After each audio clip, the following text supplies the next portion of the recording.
Have you ever stumbled across a story online that hits you so hard it doesn't even feel like just some random post? Today I was scrolling through Reddit and found a few stories like that. Way too real, way too creepy to ignore. I've got a feeling you're going to want to hear these. So, no more waiting, let's dive right in. Story 1.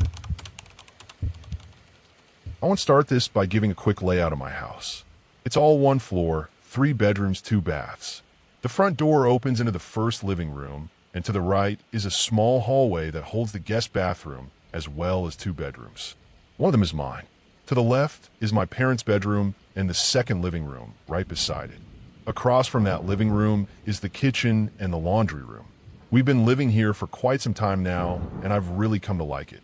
It's tucked away in a small neighborhood that's filled with some nice people. Across the park is Miss Beatrice, a sweet old lady that I've passed a couple times on some walks. Just across the street is this couple, Natalie and Adam. Natalie is a nice woman, waves at us sometimes when she leaves for work. Adam is a character. We've had a few cop cars come along. Because of him, an ambulance once or twice. Neighbors can't all be perfect. But this isn't really about the inhabitants of my neighborhood. No, this is about something that I've been seeing every morning after I wake up. I think the first time I saw it was 2 weeks ago. I had just woken up and like always I had to take a piss. After using the light of my phone to find my glasses, I got up and made my way to the bathroom that was conveniently placed right beside my room. The hallway walls had these little light sensors that my dad placed because he knocked into the cat one too many times.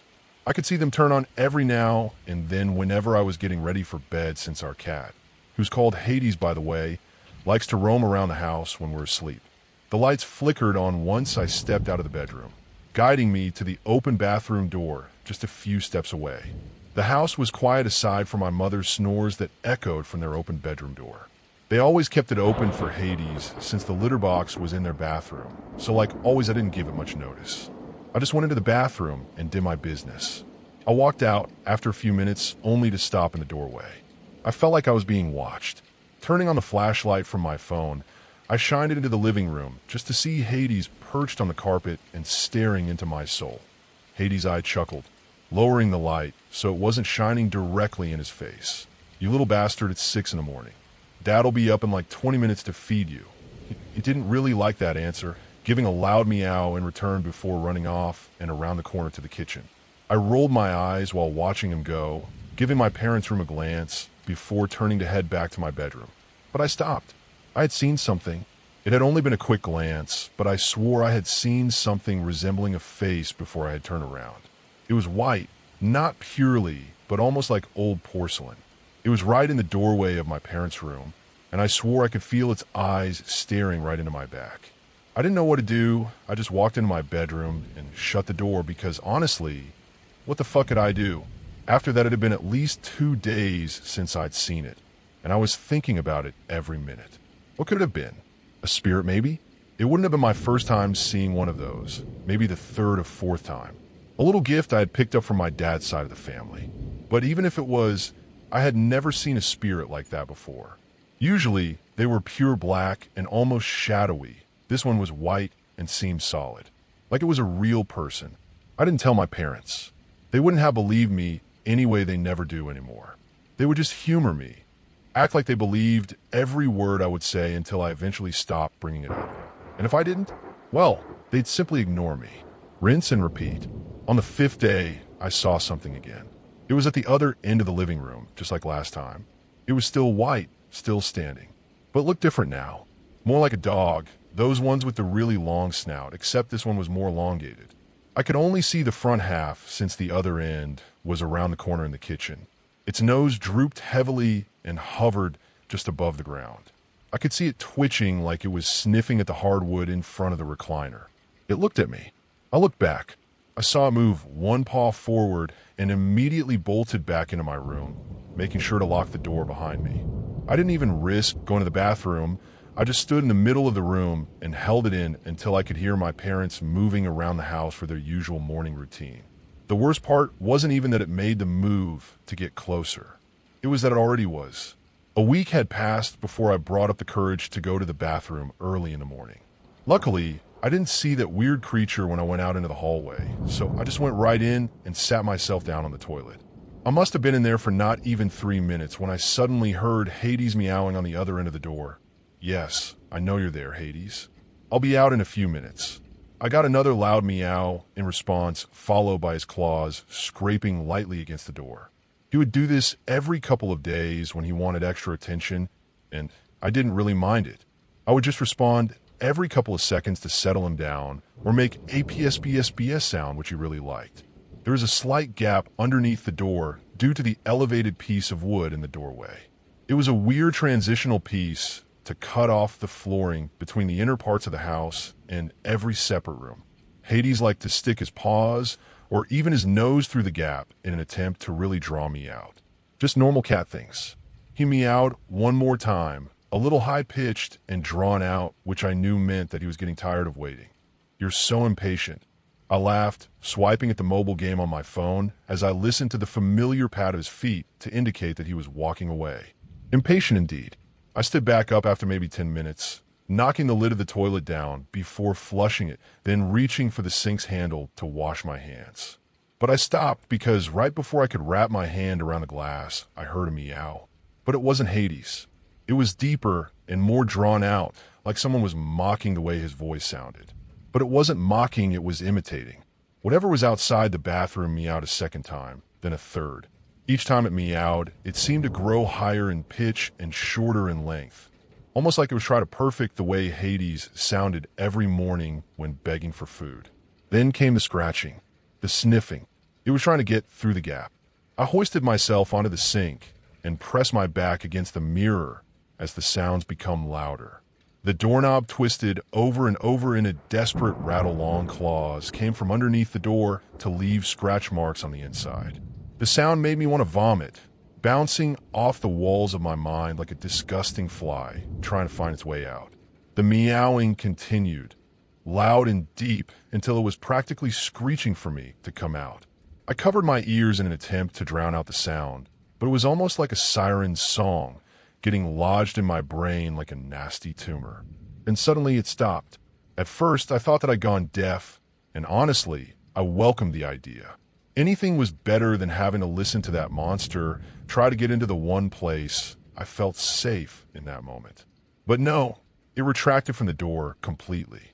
For about 10 seconds, a claw began to scratch at the door as a long white snout with light gray whiskers pushed in from the gap, rising almost a foot in the air. The end twitched, and I was forced to watch and listen as it sniffed around the room, bumping into the tub, the walls, the flooring, like it was searching for something. For me, I tried to stay as quiet as possible, even as my eyes began to water and my legs began to cramp. I watched as it rose to full height, gave the room one big sniff, and then turned towards me. It found me. "Mama," I shouted, body shaking like a leaf as I began to hit my fist against the wall to make as much noise as I could. I screamed. I sobbed. I didn't stop until it retreated to the hallway and out of sight. But even with it gone, I didn't stop making noise, not until my mom ran across the house and began banging on the door to try and get in. I told her everything. I told them both. From the first time I saw it to the traumatizing encounter in the bathroom. It was only a nightmare, baby. It wasn't real. My mother had repeated that phrase at least a dozen times in an attempt to calm me down, but I knew better. I'd had plenty of nightmares over the years. I know when my mind is playing tricks on me. This was real. It's like I said, they didn't believe me. I was all on my own to deal with this thing. I don't really know what to call it at this point. At first, I thought it was a spirit, but now it feels more like a demon. It's 10 p.m. right now, and I'm lying in bed with one of our kitchen knives tucked under my pillow. I really don't want to stay in this house anymore, but if I'm going to be forced to, I'm at least going to have some kind of protection against that beast if it tries to come at me again. I'm having trouble sleeping, obviously. I put on a random TV show just so I'm not laying in complete darkness or silence. But even with the TV on, I can hear every little sound coming from the rest of the world. The whirring of the heat turning on and off, the gentle patters of rain hitting the roof, the occasional blare of a train in the distance. One sound cut through it all. Footsteps. They were low, heavy, a slow process that traveled from the living room on the other end of the house to the hallway on the other side. The sensor flickered on.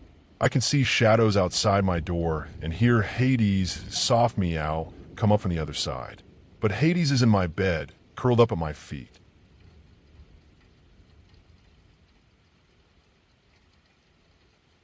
Story 2. In the heart of the city stands an abandoned bakery. It is a high, sprawling complex of brick and granite, and its great smokestack still stands watch over the loading bays where fleets of gleaming trucks once began their journeys to supermarkets across New England. Now the weeds grow long and tall across the parking lot, and the great oven sits silent upon the darkened factory floor.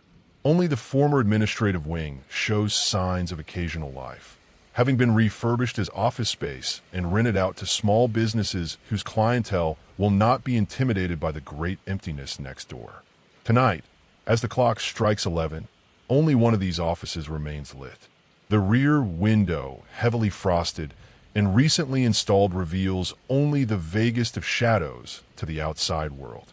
Behind it, a stout, graying and exquisitely dressed gentleman hunches over a massive writing desk that is entirely devoid of electronic devices.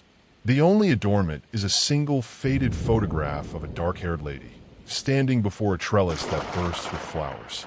The man's maton-chop whiskers give him the appearance of a latter-day Ebenezer Scrooge, and the fabric of his suit appears both expensive and somehow oddly cut. His brow furrows in concentration as his pen flies over sheet after sheet of thick, cream-hued paper, filling each with flowing script that seems to crackle with urgency. The desk drawer at his left elbow stands open, and with his left hand he places each finished page into it, even as his right drops the pen and reaches for a fresh sheet. This is my boss, Mr. Silverglade. He is not available for appointments. I state this latter fact because doing so is a duty of my employment. I have other duties: ensuring a fresh pot of coffee on the burner, keeping the stocks of paper and pens filled to Mr. Silverglade's specifications, occasionally patrolling the immediate perimeter of the office to ensure that all is in order, whatever that may mean. But the core of my mandate is quite clear. Do not make any appointments for Mr. Silverglade. That's right, kid. He told me at the interview as I blinked and tried to decide whether to chuckle. 10 to 2 every weeknight. And you don't let anyone past you. And you don't make any appointments. Not any. Can you do that? I thought about it as the sun sank low over the crumbling houses across the street. What if someone needs to talk to you? I asked at last.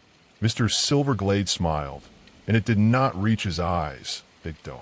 You know anyone who's just got a jaw with a guy like me in the middle of the night? Nah, kid, they might say they do, but they don't.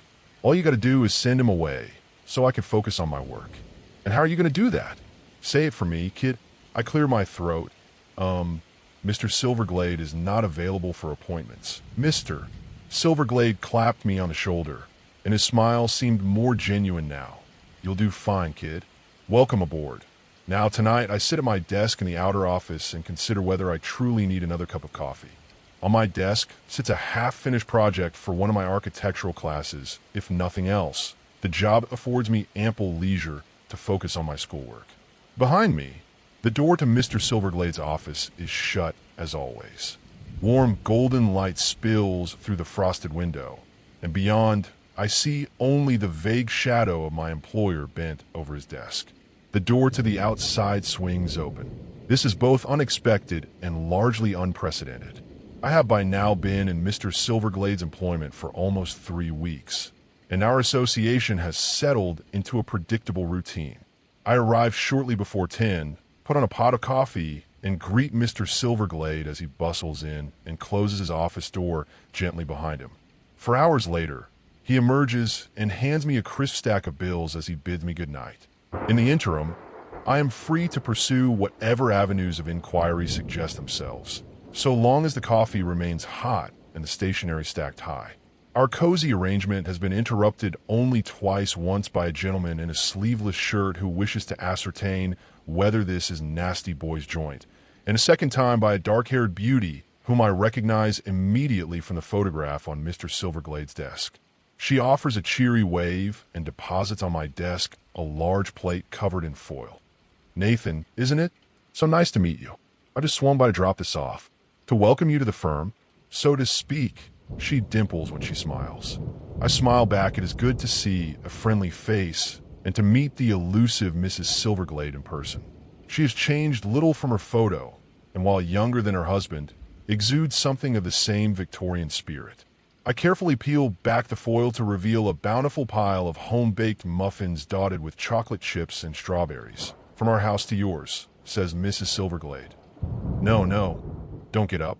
I know how he gets about interruptions. I just wanted to say welcome aboard. And she trails off. "Ma'am," I say at last. "And just be careful," she says. "Be strict. If you ever need to talk," she shrugs. "I'll stop by once in a while. I know you'll do great." And she's gone into the night. I'm still thinking about her words when I realize I've finished the muffins and am hungry for more. The perils of the night shift, I suppose. Other than these brief interludes, we have entertained no visitors. As Mr. Silverglade himself said, why would we?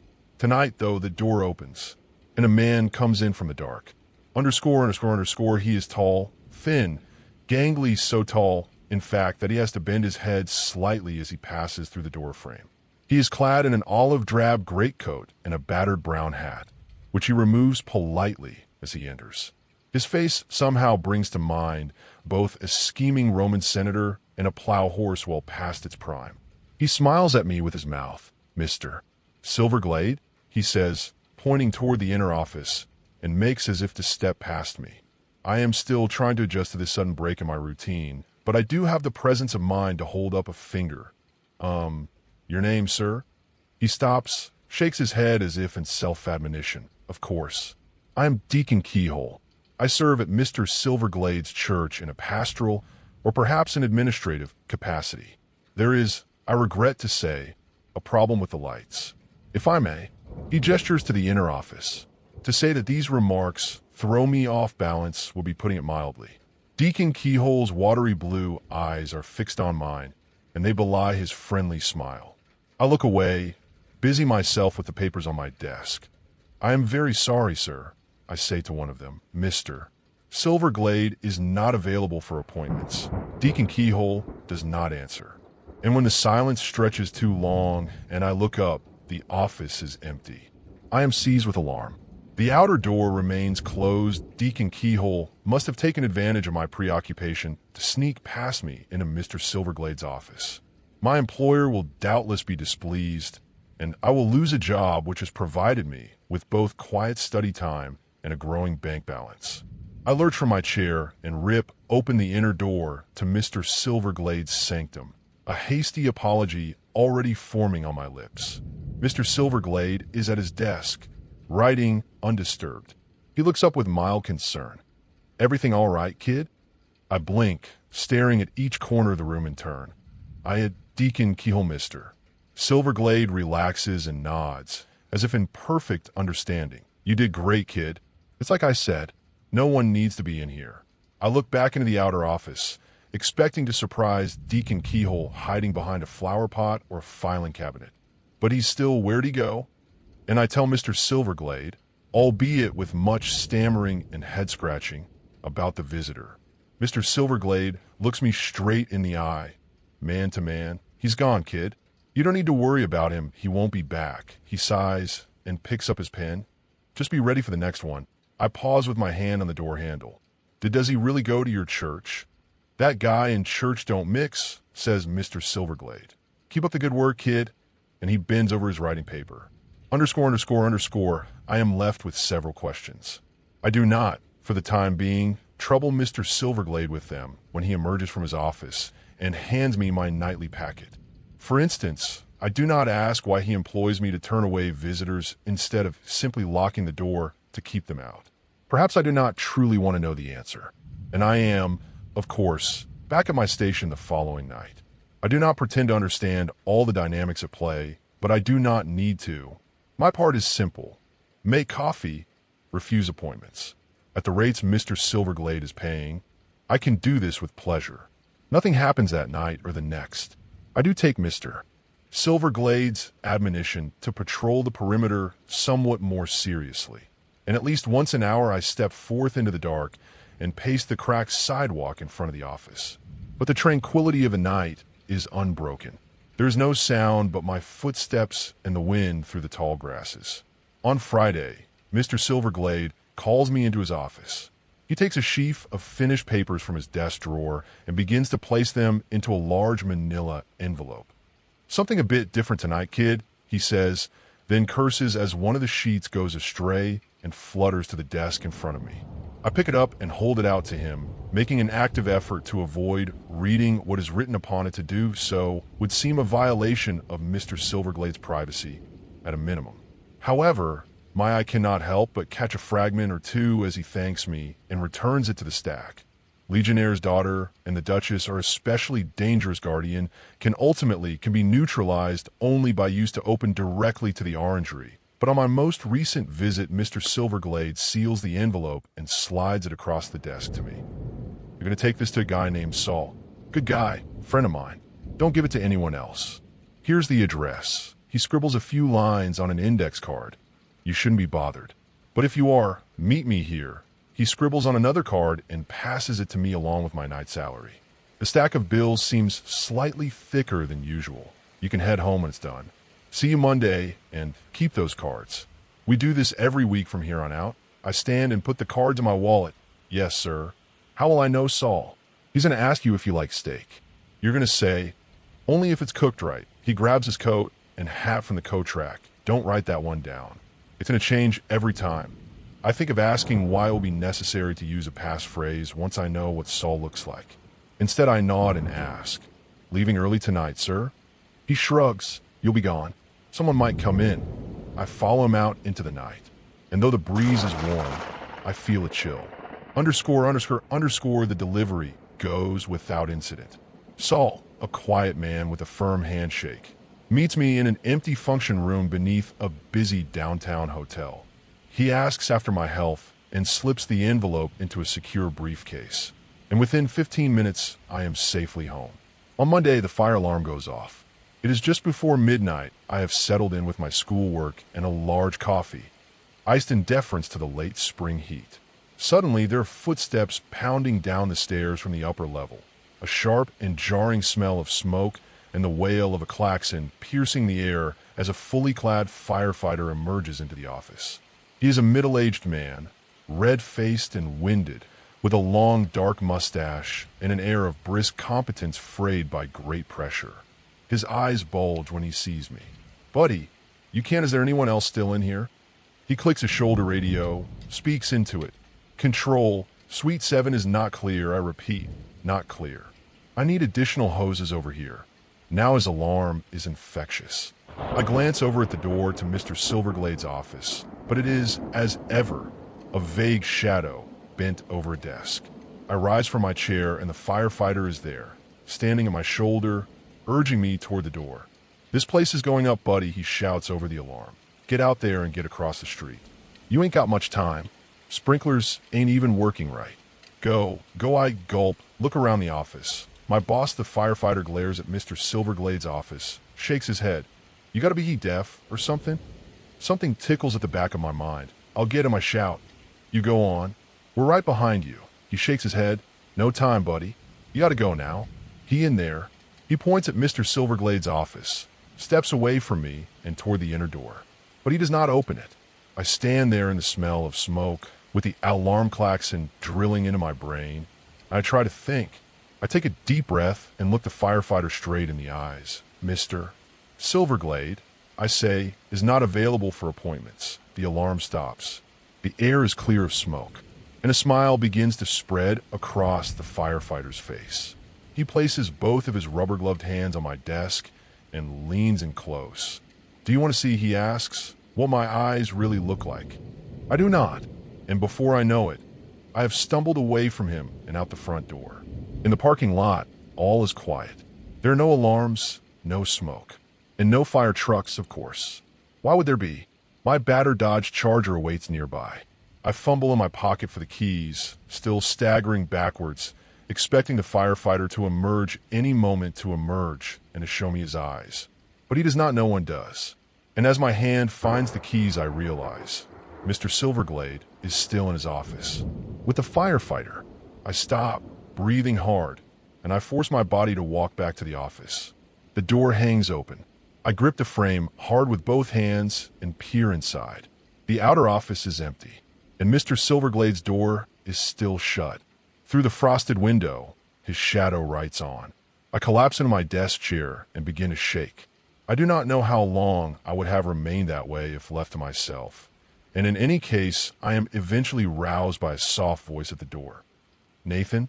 Nathan misses. Silverglade enters, another full-covered plate in her hands, and hastens over to my desk. She sets the plate aside in a single practice motion and takes my hands in hers. Oh no. Poor Nathan. Was it bad?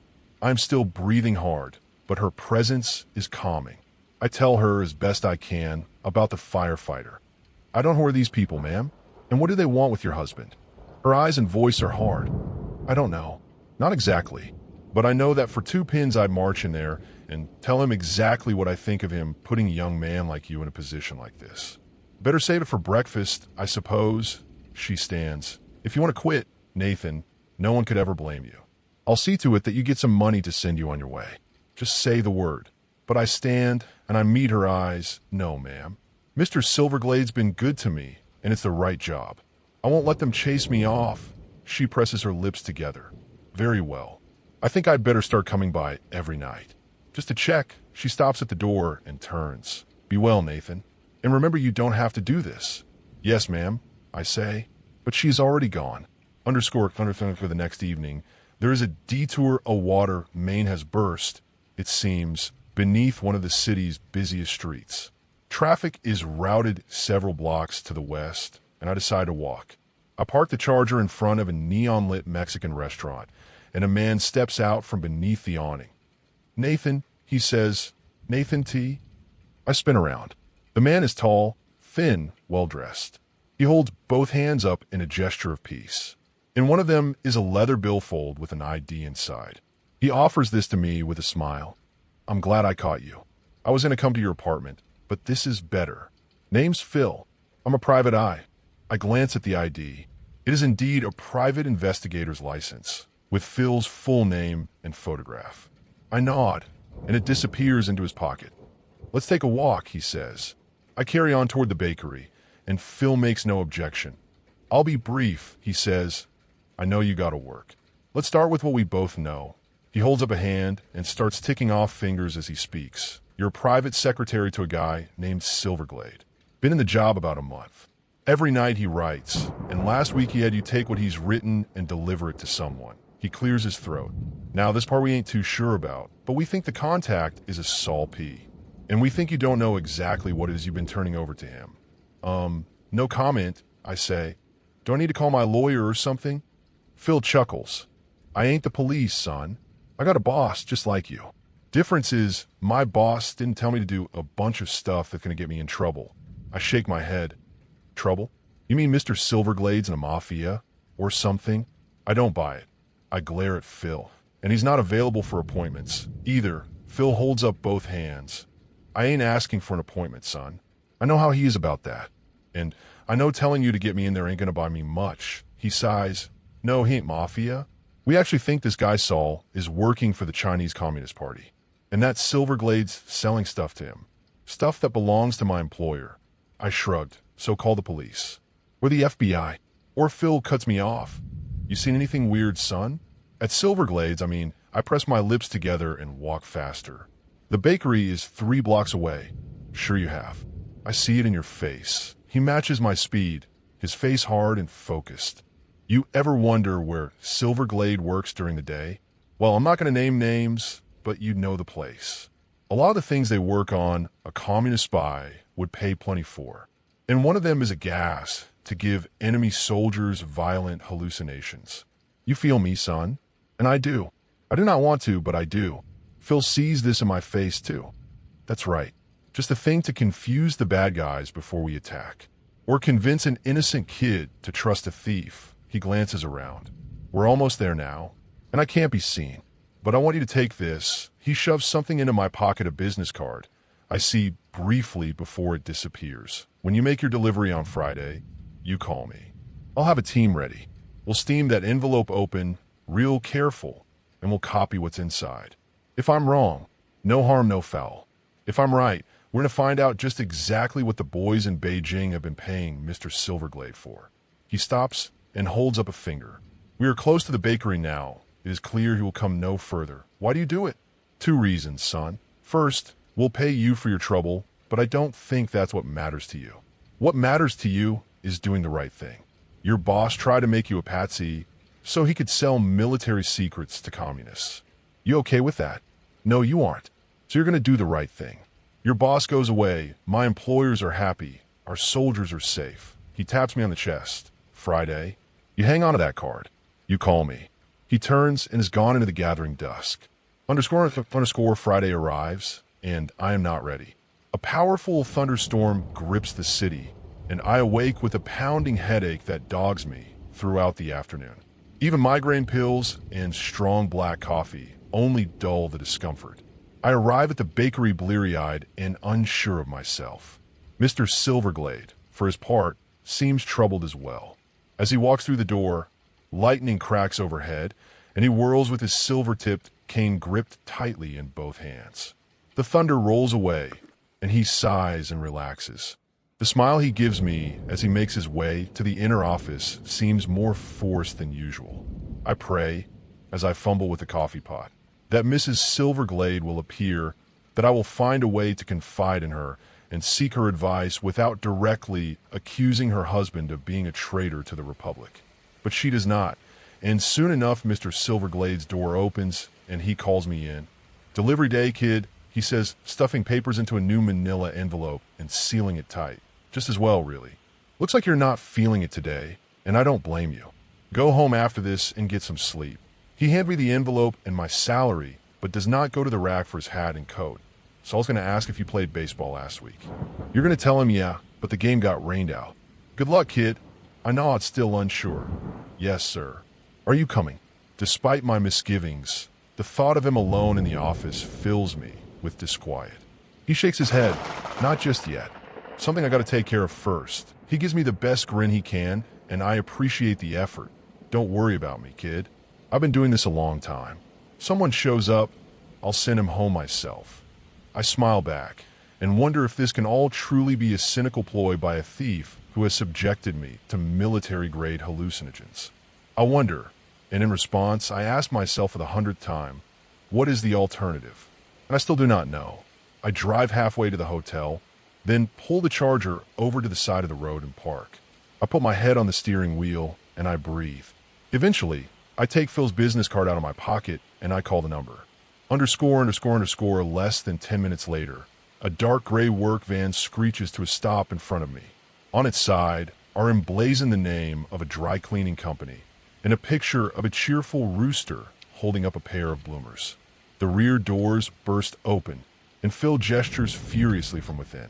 I emerge from the Charger, envelope in hand, and climb into the back of the van. The door slams shut behind me.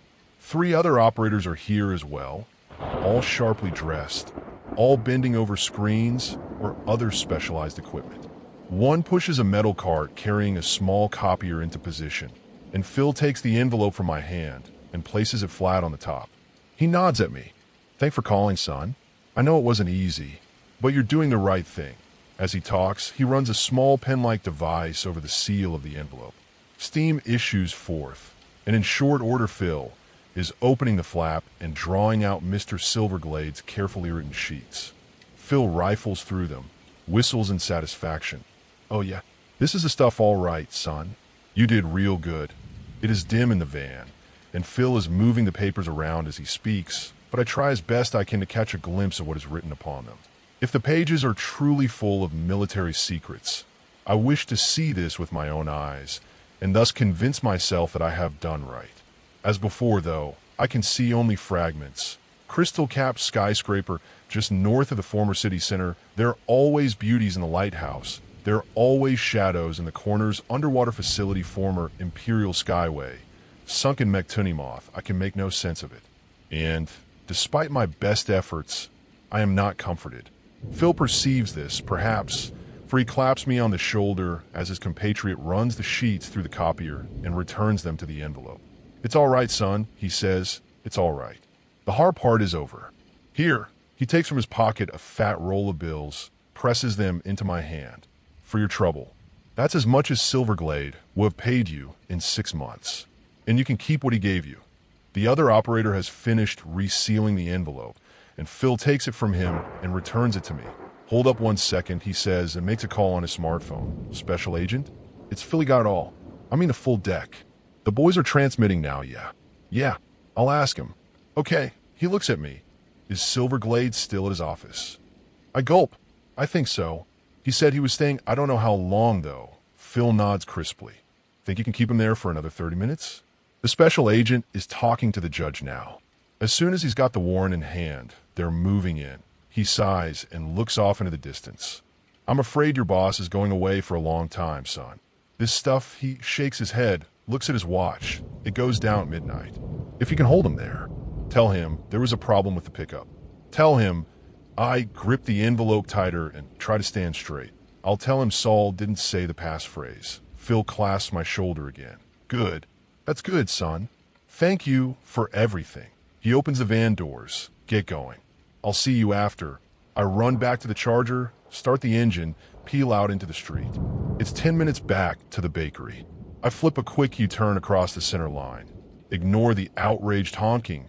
Watch from the corner of my eye as the gray van tears away from the curb. The Charger's engine roars as I accelerate through the sporadic late-night traffic. I glance at the clock on the dashboard. It's 11:35. If I can get to Mr. Silverglade in time, if I can keep him there for midnight for the appointment at midnight, my stomach drops.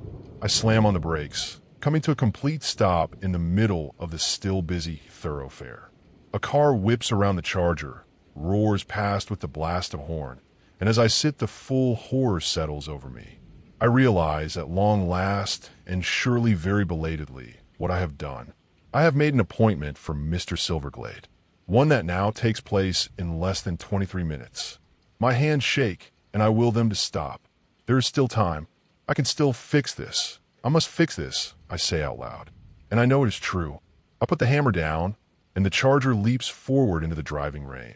____, I scrape and bounce into the bakery's parking lot of bare 5 minutes later, screech to a halt just outside the office, and launch myself from the car. As I scramble into the outer office, I'm already shouting. Mr. Silverglade? Mr. Silverglade, I'm so sorry. I made a mistake you have to, and I stop short, as Mrs. Silverglade stares at me nonplussed from the visitor's chair. On my desk in front of her sits a plate of muffins. She stands, her beautiful face creased with concern. Nathan, whatever's the matter? You look like I wave my arms at her like a crazy person. I made an appointment, I shout. I didn't mean it doesn't matter we have to warn him. I glance back at the outer door, expecting to see a SWAT team crashing through at any moment, but for now, there's only the rain. She breathes in through her nose and out through her mouth. Okay, it's going to be okay, Nathan. We'll do it together. She glances at the inner door. I'll go first, all right? He might take it better coming from me. This is my screw-up, and I should take the heat, but I am grateful for the support. Okay, I say. Thank you. It's my pleasure, Nathan, she says. She turns, grasps the knob of the inner door, flings it open. She strides through, and I am close behind. T.O.Y. all upon she shouts as she crosses the threshold. Keeper of O's, she stops, and I stop behind her. For Mr. Silverglade is not at his desk. In his place sits the upper half of a department store mannequin, clad in a fraying top hat which superficially resembles Mr. Silverglade's. The photo of Mrs. Silverglade is gone from the desk, and in its place sits a single sheet of cream-colored paper covered in large block letters. You're bothered, it says. The paper is turned so as to be easily readable by someone walking in the door, as we just have. Mrs. Silverglade regards the scene, and she hisses. She marches over and crumples the paper viciously in one hand, and the room is filled with a sudden bang, bang, bang, as the rear door to the street, locked and bolted as it always is, judders in its frame against a series of brutal impacts. With a final massive blow, the lock bursts from its moorings, and as the door swings open, Phil charges through the gap. His suit is immaculate as ever, and his eyes are blazing. T.O.Y. all upon, he roars. Keeper of the tunnel's eye off for THI as he stops, stares, takes in the tableau. His eyes fix on Mrs. Silverglade, and in them I see only hate. "You," he spits. Mrs. Silverglade steps to the side, as if to keep both Phil and me in her field of vision, and her lip curls. "You," she says, and her voice drips with contempt. Her resemblance to the kind woman who brought me muffins is growing slighter by the minute. I should have known. "Did you really think never mind?" She shakes her head, smiles a poisonous smile. "Here we stand," she tells Phil, and here it begins. "We are heard." She raises her hand, points at the east wall. A doorway has appeared where none was before, a battered wooden frame, yawning open to reveal a dark, cramped space filled with dusty crates. It should not be there. Behind that wall, I know, are the offices of the variegated travel agency, painted in bright appealing colors and festooned with pictures of sailboats. What I look upon now is something else entirely. "So we are," says Phil. He drops into a fighting stance. "Let's get you two acquainted." "Age before beauty," the former Mrs. Silverglade replies. Her hand darts into her coat pocket. "There is undoubtedly more, but I do not hear it. I think at long last, and surely very belatedly understood enough of the situation to plan and execute my next move. It is, in brief, to step quietly back out of Mr. Silverglade's office and make my way to the front entrance. As I pass through the door to the parking lot where the charger awaits, the lights in the front office begin to flicker and dim. I close the door behind me, and moments later, I am roaring out of the parking lot. In my hand is the second index card that Mr. Silverglade gave me, the one that tells me where to go when I'm bothered. _____ 30 minutes later, I am sitting at a secluded booth in one of the finest steakhouses in the city. Across from me, Mr. Silverglade sips from his wine glass and then raises it in greeting as the maitre d' once again approaches us. "Reginald," Mr. Silverglade says. "Thanks again. I'm sorry to put you to the trouble." Maitre d' Reginald bows and smiles slightly. "It is no trouble at all, Mr. Silverglade. Of course you must both stay with us tonight. Charles is making up the west and south rooms as we speak. In the meantime, I do hope you enjoy your meal." He bows again and takes his leave. Mr. Silverglade squints at me. "You haven't eaten much, kid. You feeling all right?" He sighs. I know it's been a day, but you're safe here, and tomorrow you can go back home. Really. I take a bite of steak to be polite. It truly is excellent, and I am sorry I cannot enjoy it more. I try to decide how best to formulate the question that has been weighing on me. "Am I fired, sir?" For a moment, Mr. Silverglade just goggles at me. Then he throws his head back and laughs. "Fired? Is that what's eating you?" He puts his glass aside and leans forward. "You know the worst part of this gig, kid? It's trying to balance what I can tell people to keep them safe and what's going to make them write me off as a nut. Because if they write me off, they don't take it serious and someone gets hurt." He makes a brushing gesture. "You and me, we're past all that. You've seen behind the curtain, and you get it, and you care. The job's yours, kid, to start with. If you still want it." "I do, sir." I think for a moment. "Your wife was never really there, was she?" He shakes his head. "My wife died 15 years ago, kid. I still miss her every day." He looks down for a moment, then brightens. "Listen, enough of that. Tomorrow, we find a new office, and I tell you the score. All of it. And you decide how much you want to help." He beams and cuts into his steak. "Personally, I'm guessing it's going to suit you right down to the ground. And do you know what, dear reader? He's entirely right. _____ This is perhaps a good time to wrap this tale up. I am about to head out on a very special assignment from Mr. Silverglade, and I do not yet know exactly when I will return. In the meantime, I want to thank you for allowing me to get all of this off my chest. It has been immensely helpful. And I want to close by recommending that you too find a trusted friend to whom you can unburden yourself. Give that person a call and set a time to meet and talk through whatever is ailing you. Your call should not, however, be to Mr. Silverglade. He is not available for appointments.